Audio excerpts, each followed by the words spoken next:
Last weekend we had a very interesting tournament with MVG's Sandstorm. And for you guys that don't know, MVG stands for Most Valuable Gaming, and they're based in Arizona, I believe. Greg is the owner, and their goal is to create a huge circuit for Smash and for all esports and just to expand the growth of it.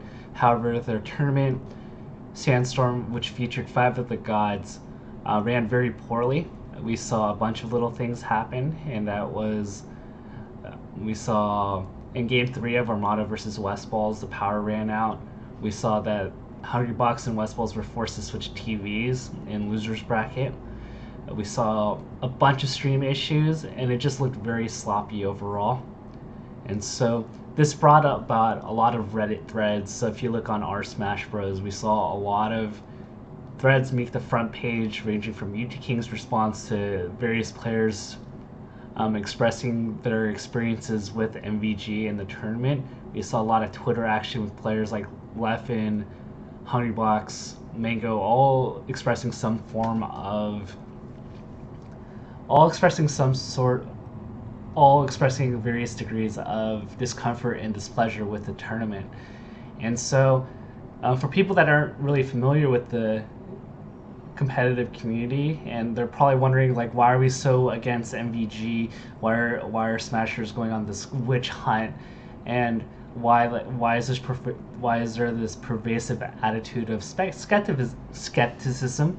Sorry, is because of just the history that Smash has really had with corporate entities and these big sponsors. So Smash was a game that from the get-go never really had corporate backing. We were never really we were a party game initially that evolved into a competitive game, and so we didn't really have big sponsors from the get-go, as you would see with games like League of Legends, Call of Duty, Counter-Strike, StarCraft, that all have these big companies and big circuits that really just revolve around growing the scene. And so from the get-go, we survived on grassroots grassroots, meaning within our own community, just to self-sustain ourselves in terms of running tournaments and events. Our tournaments were very low budget, and all our great tournament organizers, if you really look, have come from within the community. So we see people like Juggle Guy, Crimson Blur, DBR, Sheridan, Hectohertz, Nintendude, a bunch of other people as well. They have all come from within the scene, and they grew great tournament series from within the scene. And we've had a bunch of tie-ins with these big sponsors coming in, promising lavish prizes and great venues, only to see them really fall flat and leave people screwed over at the end of the day. Even if you ask Muta King just how much he's been cheated by tournaments, he can just recite them right off the bat. And I'm pretty sure most of you guys, if you guys have been around the scene for a while, have heard the myriad of tournaments that didn't pay out or something shady really happened. And so if we look at the past big events, we can cite a bunch of them. So for example, Game Unicon was this big convention that promised large pot bonuses and a huge venue, but what happened was the guy ran out of money, didn't pay out anybody except for maybe Hacks, and everybody else's check bounced because the guy had no more money in his bank. And he had some sort of scandal where he, I think, pointed a gun at his aunt and ended up with a life in prison sentence, which is its own little story. Active Gamers in SoCal was another big circuit that promised a bunch of things, but they ended up being really shady and didn't pay out their winners of the tournaments. Even if you look at some of the more reputable organizations that we aligned with recently, MLG, Major League Gaming came back to unite with Smash, but we saw last year that their circuit was really poorly run. All the TOs that aligned themselves with MLG, well, I won't say all, but most of them ran really poor events that reflected poorly on the Smash community.